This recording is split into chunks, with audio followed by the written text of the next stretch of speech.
Assalamualaikum warahmatullahi wabarakatuh. Halo teman-teman semua, saya Alvin Hasanah. Pada kesempatan kali ini saya ingin menjawab pertanyaan mengenai hasil observasi yang telah dilakukan. Yang pertama yaitu pengamatan terhadap motivator. Nomor 1, bagaimana cara motivator menyapa dan menyambut murid? Yaitu dengan cara menyebut nama murid, terus mengucapkan salam, assalamualaikum atau halo dan lain sebagainya, terus menanyakan kabar murid hari ini. Nah, dan serta menanyakan kegiatan apa yang sudah dilakukan pagi ini gitu. Yang kedua yaitu bagaimana cara motivator memulai kegiatan bimbel interview, yaitu dengan cara menyanyikan lagu sebelum belajar dan doa sebelum belajar, serta menyanyikan lagu Cinta Ananda dan juga tepuk semangat.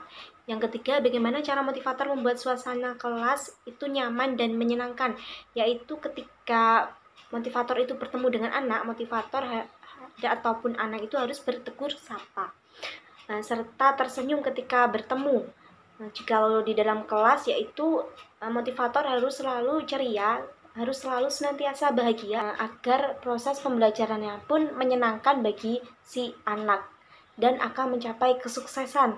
Yang keempat yaitu bagaimana cara motivator mengajak anak berdialog, yaitu dengan cara menanyakan kabar anak hari ini, menanyakan kesukaan anak, kegiatan anak pada saat itu, mengajak anak untuk berdialog dengan mengajak anak itu berdialog bimba dengan menyebutkan susunan kata atau menebak susunan kata huruf tersebut. Yang kelima, bagaimana cara motivator itu memberikan reward atau motivasi kepada anak.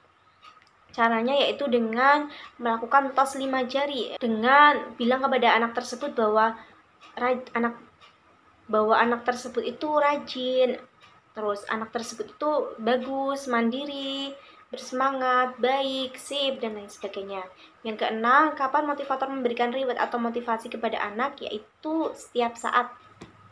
Yang ketujuh, bagaimana ekspresi, sikap, dan penampilan motivator selama kegiatan bimba.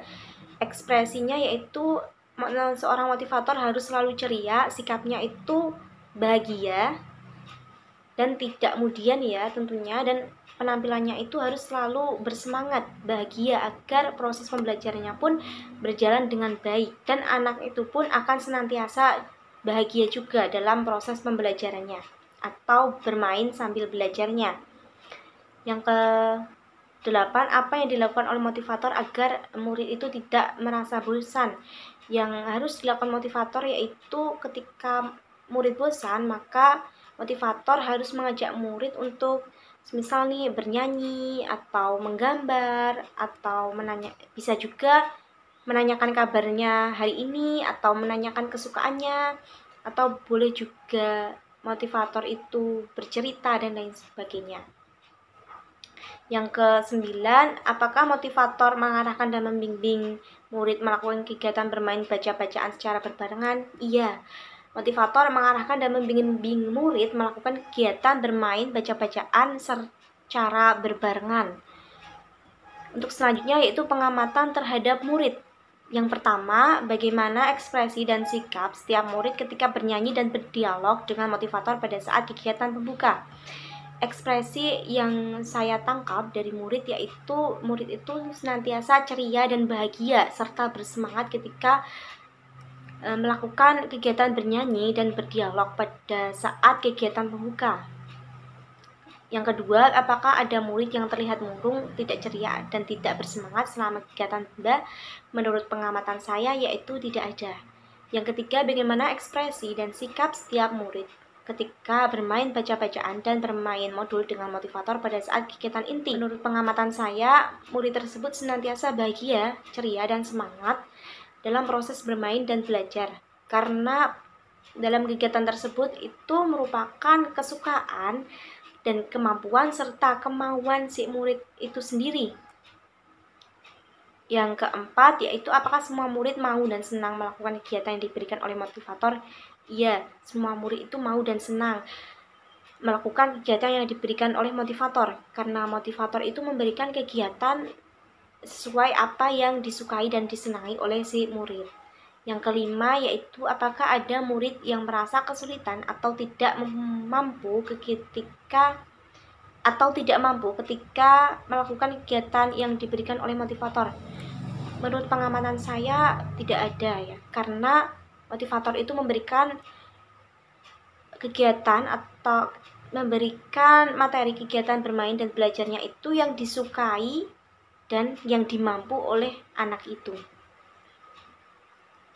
Yang keenam, jelaskan karakter masing-masing murid yang telah diamati. Yaitu ada si Azharani. Azharani itu kadang dia penurut ya, dan kadang dia itu kemudian atau dia itu kurang bersemangat belajar. Ada saat-saat dimana dia itu kurang semangat belajar karena dia ingin main bersama teman-temannya. Kalau Azumar itu dia orangnya penurut ya, rajin dan mandiri dalam mengerjakan modulnya. Kalau si Saka dia itu suka jajan ya, dan kadang dia itu telat karena baru di luar rumah. Tetapi dia itu rajin dalam mengerjakan modul, akan tetapi ada saatnya di mana dia itu lupa akan materi yang diberikan sebelumnya dan harus dipancing terlebih dahulu agar dia itu paham kembali dengan apa yang akan dikerjakannya, dan dia itu senantiasa mandiri mengerjakan modul. Yang selanjutnya yaitu pengamatan terhadap suasana kelas. Yang pertama, jelaskan bagaimana suasana kelas yang diciptakan oleh motivator dan dirasakan oleh motivator magang ketika observasi. Suasana kelasnya yang diciptakan oleh motivator yaitu harus senantiasa bahagia. Kalau menurut pengamatan saya, proses dalam kegiatan bermain dan belajar itu proses yang ceria, yang bersemangat, dan juga proses yang bahagia. Agar anak pun juga senantiasa bahagia jika motivatornya pun bahagia dan akan mencapai kesuksesan dalam pembelajaran. Yang kedua, apakah ada pemaksaan atau kekerasan dialami oleh murid? Menurut pengamatan saya yaitu tidak ada ya. Untuk yang selanjutnya yaitu pengamatan terhadap kegiatan di dalam kelas. Yang pertama, apa yang dilakukan oleh motivator dan murid ketika kegiatan pembuka? Yaitu bernyanyi dan berdoa sebelum belajar. Selanjutnya yaitu bernyanyi lagu Cinta Ananda dan juga tepuk semangat. Yang kedua, apa yang dilakukan oleh motivator dan murid ketika kegiatan inti? Yaitu bermain baca-bacaan, bermain modul, berdialog dengan menggunakan bahasa Bimba, matematika, dan lain sebagainya. Yang ketiga yaitu jelaskan mengenai kegiatan utama atau kegiatan prioritas yang paling banyak dilakukan oleh murid pada saat kegiatan inti, yaitu kegiatan bermain baca-bacaan. Yang keempat, apa yang dilakukan oleh motivator dan murid ketika kegiatan penutup, yaitu menyanyikan lagu sesudah belajar dan juga doa sesudah belajar. Selanjutnya yaitu menyanyikan Aku Anak Bimba, Yel Anak Bimba, dan yang terakhir yaitu tepuk semangat. Yang nomor 5 yaitu berapa lama durasi kegiatan Bimba interview yang diterapkan oleh motivator. Durasinya yaitu 40 menit ya, 5 menit di awal, 20 menit itu inti, 5 menit penutup, dan juga ada tambahan yaitu 10 menit private. Sekian dari saya, apabila ada kesalahan kata atau ucapan, saya mohon maaf. Wassalamualaikum warahmatullahi wabarakatuh.